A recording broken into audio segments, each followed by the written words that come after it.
Jayanti ma'am. Yes, yes. Wait.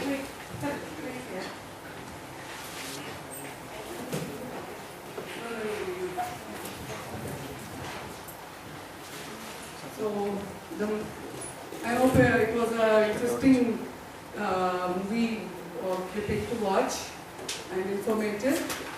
And before I could invite Sri Lakshmi invited herself. So the much awaited Dr. Sri Lakshmi, about whom we kept saying me and her work together and all that. Sri Lakshmi, I hand over the mic to you to talk on the most exciting topic, ADHD. And we do a lot of work together on this. She'll talk more about it. And participants feel free to ask questions on ADHD. She is an expert on that. So two difficult things to follow. One is Dr. Nandini's presentation, and second is Dr. Jayanti's hyperbole of what I am. Okay. Anyway, but I think all of you are linked with child mental health in one way or the other. Am I correct? Yes. As counselors, as teachers, as parents, in any way, one form or the other, a child or many children are dependent on you. Yes. Yeah? Okay. So, I'm a psychiatrist, not a very light figure in child mental health, I know. Parents fear us, special educators fear us, the counselors fear us, the psychologists say, medicine, yeah, don't give your child medicine. What can happen? What is the use of giving medicine? So I am going to remove a little bit of this doubt. See, even I am for, or many psychiatrists are not for giving medication when the child does not need. Okay? But our need perception may be a little different from your need perception. So I just want to highlight, and I'm not going to tell you anything new. All of you know ADHD, you would have treated so many children, helped them in so many ways. But there's one thing, what is the need for this presentation is something I want to tell you. There's a school I won't name who has recently removed a child who was very impulsive. We tried very hard to convince the school that we'll help with medication, we'll help with counseling, we'll help the parents, we'll help you to help the child. They said nothing doing, we can't manage the child, we need to remove the child. This is only one little case that I'm telling you about. You don't know how many children across Hyderabad alone are being removed, are being misunderstood, are being failed because people are not aware. Even people like us, people in the field of mental health for children, all of us have tried so hard to help children, but sometimes even we miss. And that is when the child has to suffer the consequences. So just to refresh your knowledge about what is ADHD, how all of us are helping and how we can continue helping is the purpose of this presentation. So a little bit about Roshni, because I've said we are Roshni Counseling Center team. This is not my presentation, it is our team presentation. Because it's not one person working there, we are a lot of mental health professionals under one roof. Starting from the psychiatrist to the counselor, everybody we try and include. For the child, if they need, each and every person contributes. Okay? So I'll just go into detail and not tax you much. Most of you are looking very tired today. So we'll quickly rush to the presentation. Okay. So we know that it has three components, all of us know. Inattention, hyperactivity, impulsivity. Now let the audience tell me, what do I mean by when I say inattention? Please volunteer. Give me an example. Give me an example. An example. In my class, I have to do like, if I'm asking to lie about his experience. So he knows everything. If I give you about 2-3 lines, he will just end up with one word. Don't want to continue. Don't ignore that. So, I can do that. okay, so he cannot complete his work. Right? We are right there. What else? Can't sit in one place. Instead of focusing on what is important, as well as focusing on Absolutely. So if you're asking him to read and he's sitting down to do his homework and reading, if the bell rings, his mind goes there. If the telephone rings, he wants to know who it is. If the TV sound is loud, he wants to know what is going on there. Right? So every small thing is enough to throw his mind off here and go into a different mode altogether. Anything else? One of my case, his eyes are never on the blackboard, but he listens and comprehend very nicely. So, but he's lucky that he's able to comprehend. I mean, maybe he's using his listening skills more than his visual cues. never his eyes are on the blackboard. Okay. Anything else you wanted to Priorities keep changing much rapidly. Like he wants to do this, and immediately his priority is something else, and then something else. Like to identify an inattention. Which means he does not complete any task we give him. एक दिया खत्म आधे में छोड़ दिया. He goes on to one more. वो दिया आधे में छोड़ दिया. He goes to the third one. So no task is complete. He's trying. Please remember, he's trying. It is his mind which is running on the fast forward. It is not running like our minds which says, चलो A to Z लिखते हैं, then we'll go to the numbers. It goes from A to C and then it goes flies off at a tangent to something else altogether, right? So it is his mind. Please be aware that he's not doing it deliberately. It is his mind which is moving in a fast forward mode, right? What else? Any other examples of inattention? Okay. So some of them, careless mistakes in work. Okay. Child is very good, knows about mathematics very well, does maths much beyond the standards.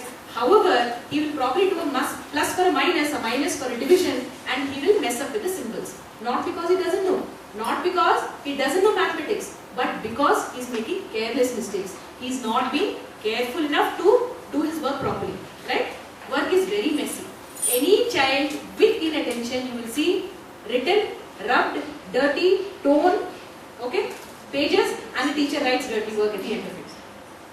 Am I correct? Does it help to write dirty work? I won't know.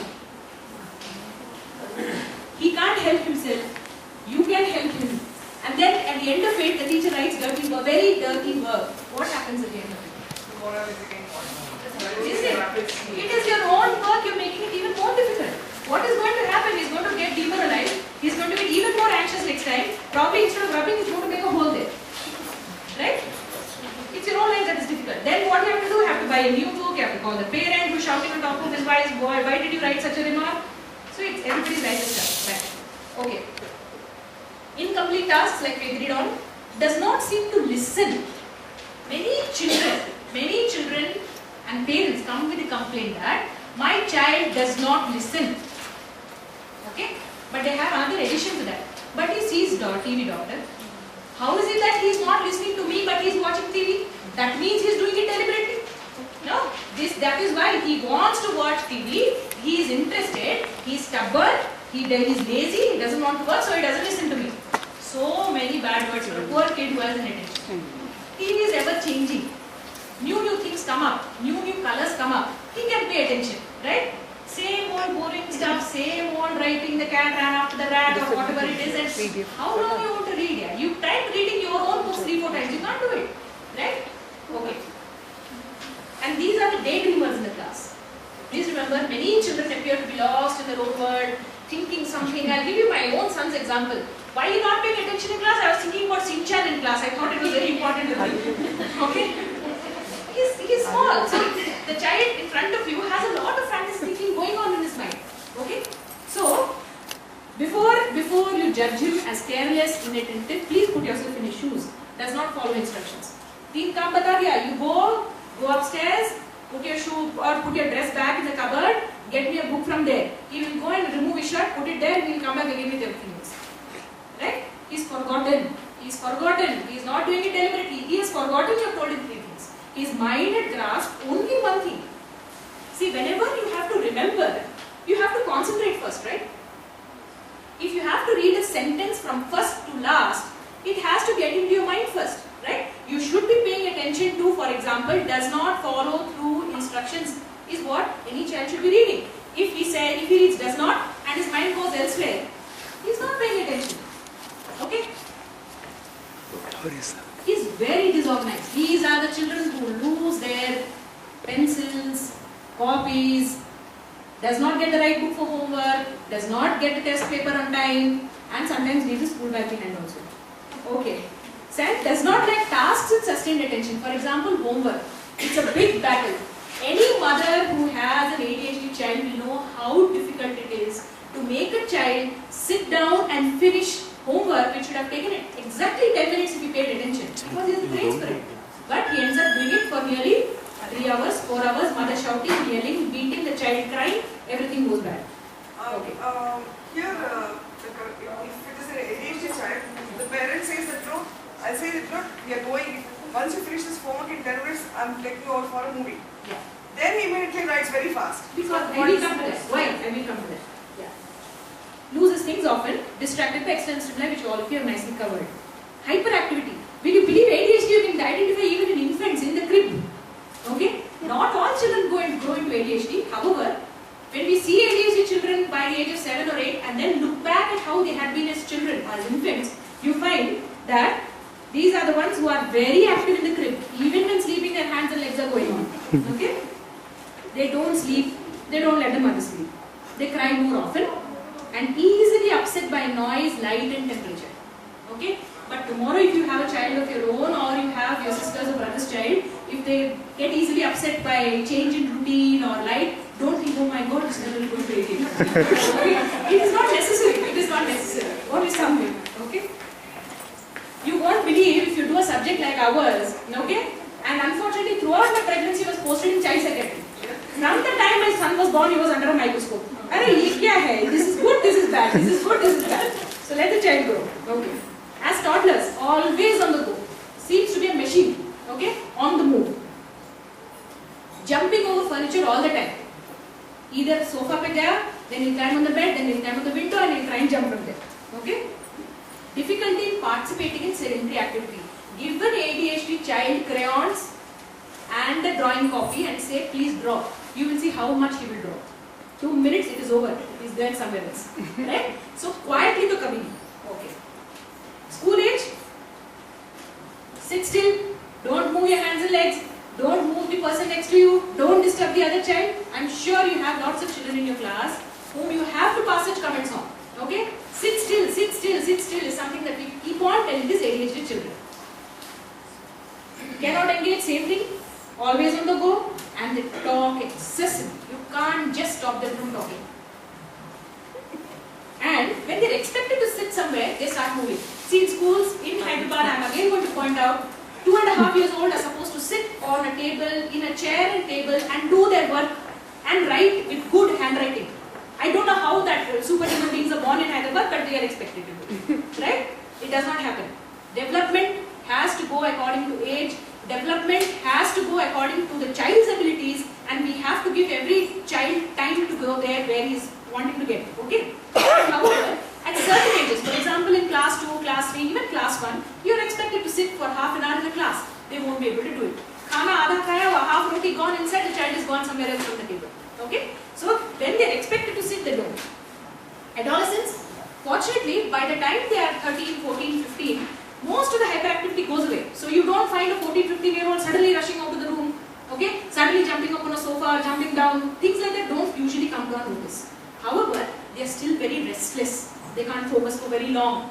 And they also cannot engage. Like, then we now will come to your... Even hyperactivity is not a constant thing, okay? Sometimes it will increase and sometimes it will reduce. When does it increase?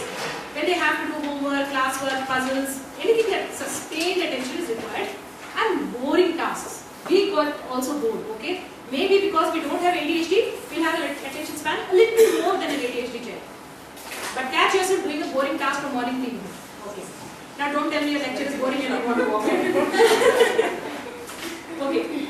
It decreases and also in many situations. Where does it decrease? Novel situations. Something interesting is presented to them. They really want to go and pay attention to it. Therefore they'll say, look doctor, in your clinic he's sitting like this. At home he would have destroyed all furniture by now. This fellow is acting like anything now in front of you. It is not that. It's a different situation there which is making them feel like that. Close supervision, one-on-one situations, and like ma'am pointed out, if you reward the behavior and tell them, 10 minutes mein homework complete kar le beta, after 10 minutes we'll go for a movie. He'll definitely complete. Okay?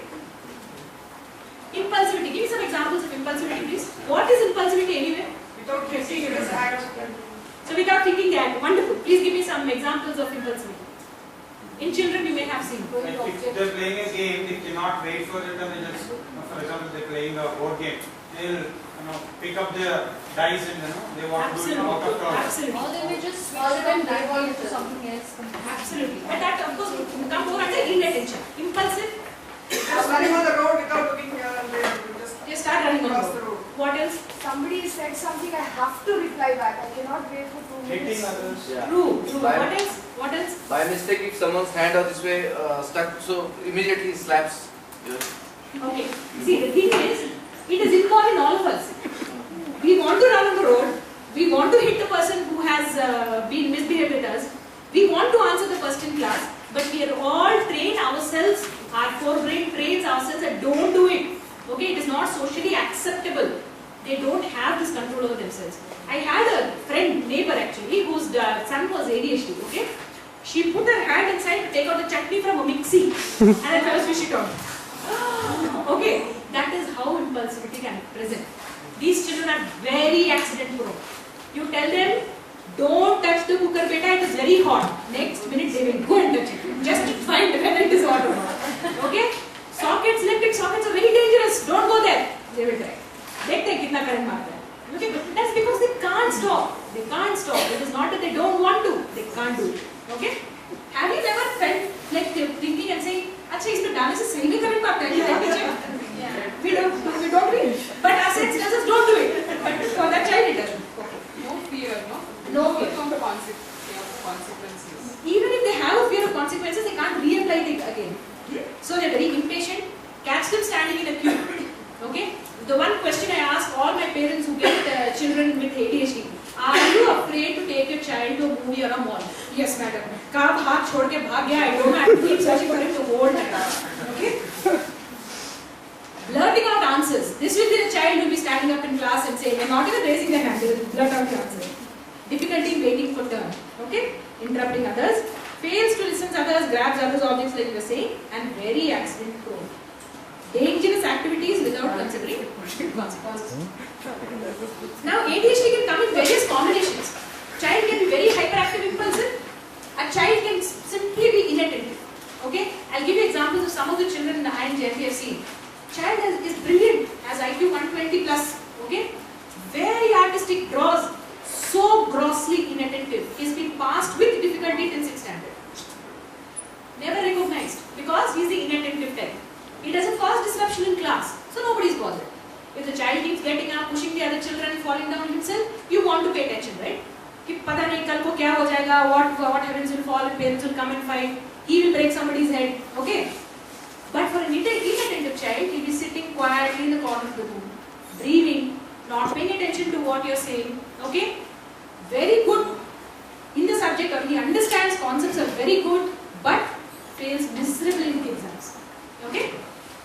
So physically he is not active. Physically he may not be active. He can just presently limit attention. So please, some of the things that you should absolutely know, I want you to focus on. Symptoms, some of the symptoms start before the age of 7.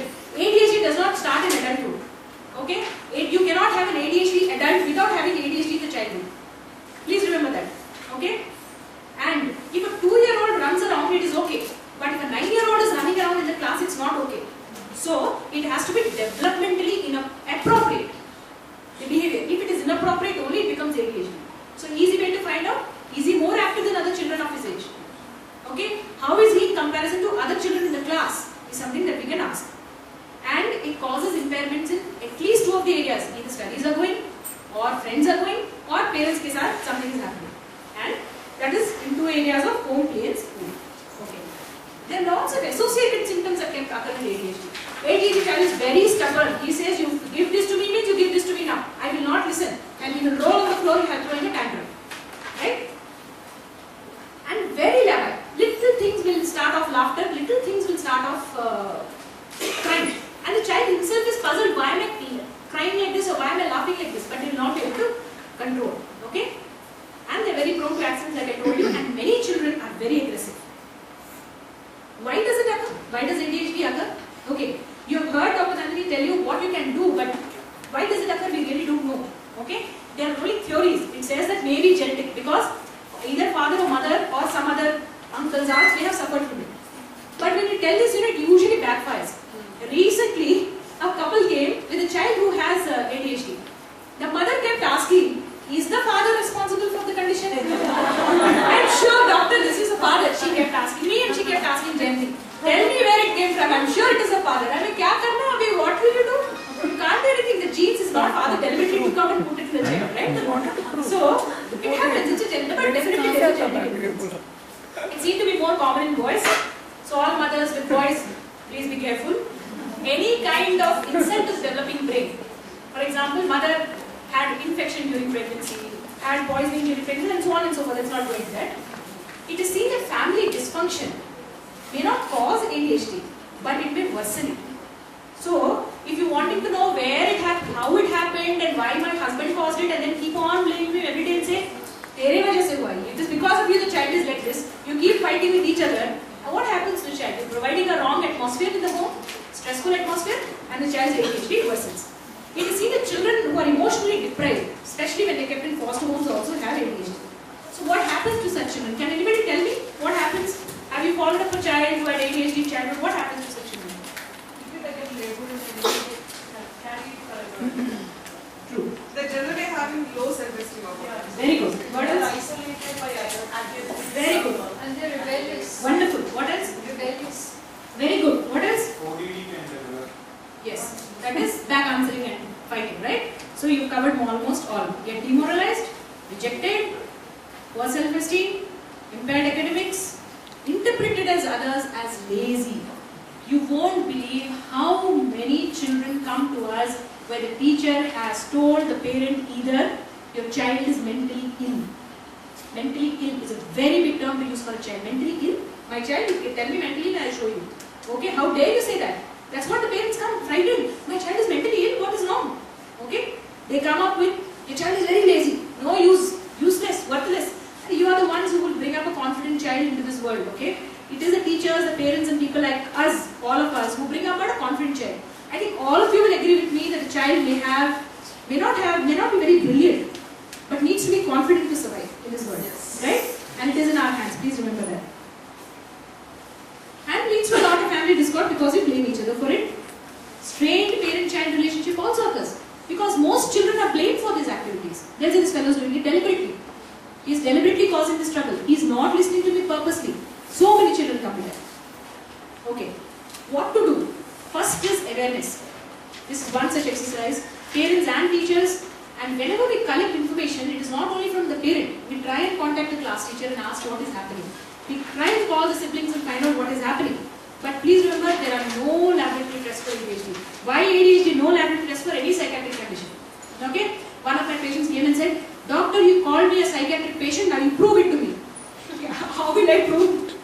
I can only take a history. You may be wrong. I say, I may be wrong, you take another opinion. But how will that doctor prove? You show a blood test and tell me that I am having an illness. It's not possible. Okay? So observation. So management. I am not going too much into detail. All of you already know about this. So it's majorly not the child but the parent who has to be trained how to manage the child. Cognitive behavioral therapy in the child. I'll tell you why. And lots of educational interventions. This is our favorite topic because we're trying with lots of schools. I'm going to go into that. Medication, because it's my topic, and NA mimics therapy. So parent behavior management is like contingency management. Point out the behaviors, then do a functional behavior analysis. That means which is the behavior you want to be corrected first. Give rewards for good behavior, time off for negative behaviors. See, if you don't point out behaviors, what happens? If you pay attention, I will buy you a chocolate. Doesn't work. If you do your homework for 15 minutes continuously and finish this question, I will buy you a chocolate. That is specifying behaviors. If you pay attention, what does the child know to pay attention? So don't be so vague in your commands. Okay? Cognitive behavioral therapy is mostly for adolescents and adults where we teach them social skills, how to understand what the other person is trying to say and so on and so forth, which you know better than I do. Educational interventions. Special education is of course one. But everywhere I think we should try to mainstream the child. Bringing up a child separately in a different environment does not help. The aim world over is to integrate psychiatric patients and even patients with any people with any kind of disability into mainstream by providing facilities in the classroom. Right? Don't put the child in a resource room. Of course resource rooms are helpful, I'm not saying no. Don't put a child in a special school unless that required. Okay? And try and help the child here. For example, what could you do? What could you do? Can somebody give me some answers? What you can do for a child? Inattentive child in the classroom should be right under your nose. Right? So that he knows he's being watched. I just told you close supervision reduces or increases attention. Right? Pat the child in the back whenever you feel the child is not paying too much attention. Okay? So that he just comes back to the task at hand. Right? Then put him near a child whose behavior you feel is excellent, can be used as an example and help the child. Give more time to the child to complete the exam. He is not able to do it, give him 1 hour extra or take an oral exam instead of a written exam. Okay, this is more of a school policy, but you could all push for it. Okay? And then what the child? Make him a monitor for an hour if he has finished his homework or classwork on time and things like that. I have known schools who take away the lunch time of the child just because he's not completed his task. Because he's slow and because he's inattentive. No lunch. Okay? You sit during lunchtime and complete. Who does it help? Okay. A little in detail about medication. Medications or medicines for ADHD are there. Yes. If I had to medicate my own child also, I would think 100 times, 1000 times before I do that. But medicines are necessary when the symptom, when the illness is so severe that they just will not cooperate for therapy. Okay? They will not sit down to do speech therapy. They will not sit down to do occupational therapy. What are you going to do with the child? Nothing. Right? And you have tried your best, it does not work. Think, is medicine necessary? If necessary, talk to the treating psychiatrist and ask, do you think it is necessary? How is it going to help? What side effects are going to take place? We had one very good counselor from Glendale who called me back to ask me, just tell me what are the side effects your medicines may have so that I can inform the teachers that these are the things they should look out for and not punish the child or be negative towards the child if the child has its symptoms. Right? So essential. Sometimes ADHD needs treatment even during school hours. For example, takes a dose in the morning, has to take a dose in the afternoon.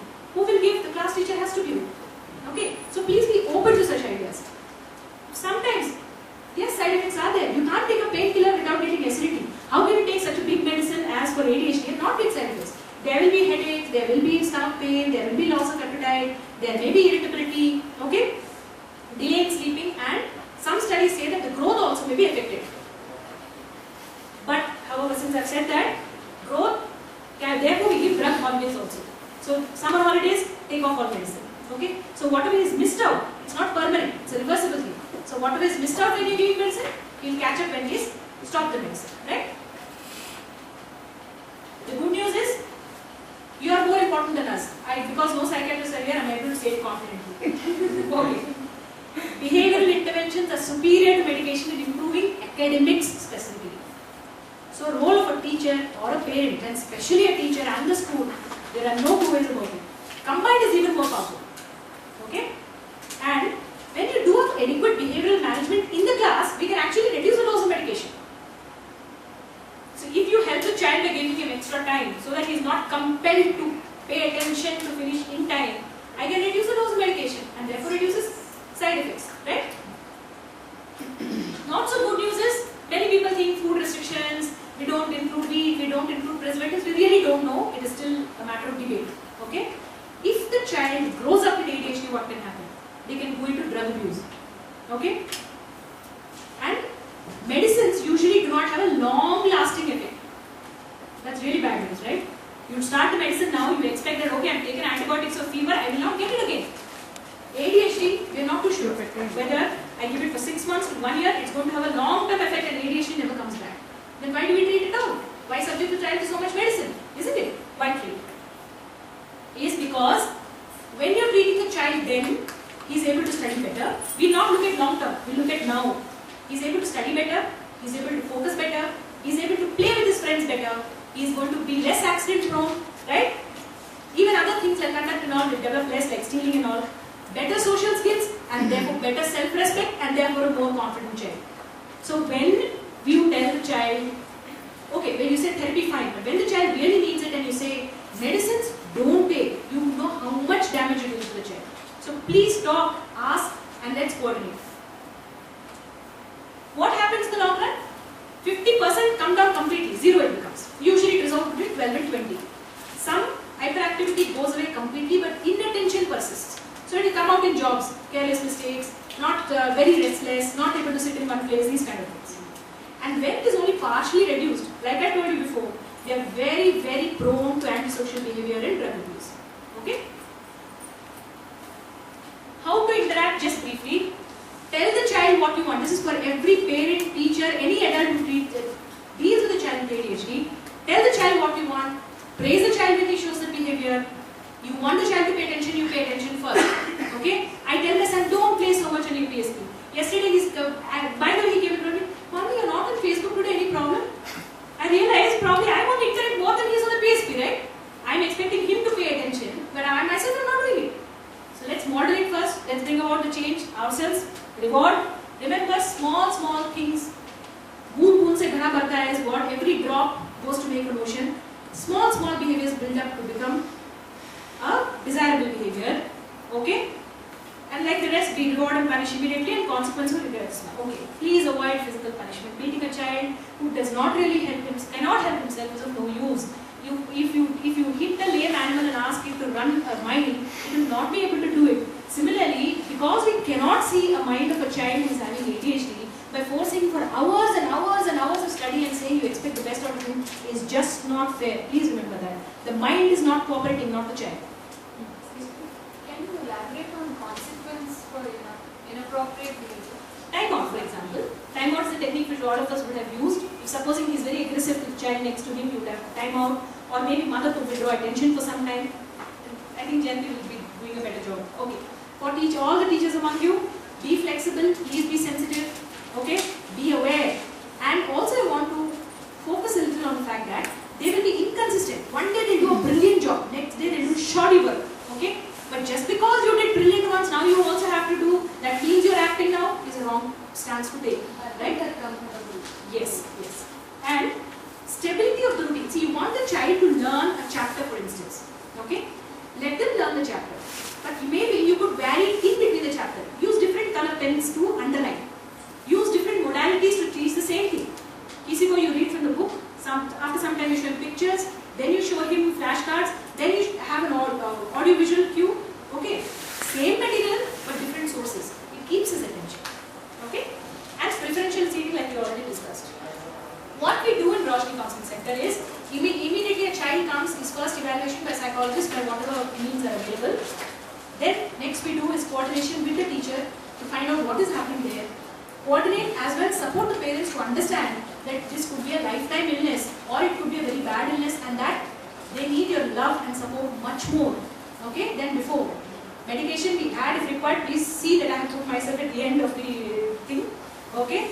And we are trying a lot to coordinate with the schools. We give them written material of what can be done in the classrooms, and we're doing a lot of TV shows and awareness workshops, of which one, this is one, to tell you that ADHD does exist.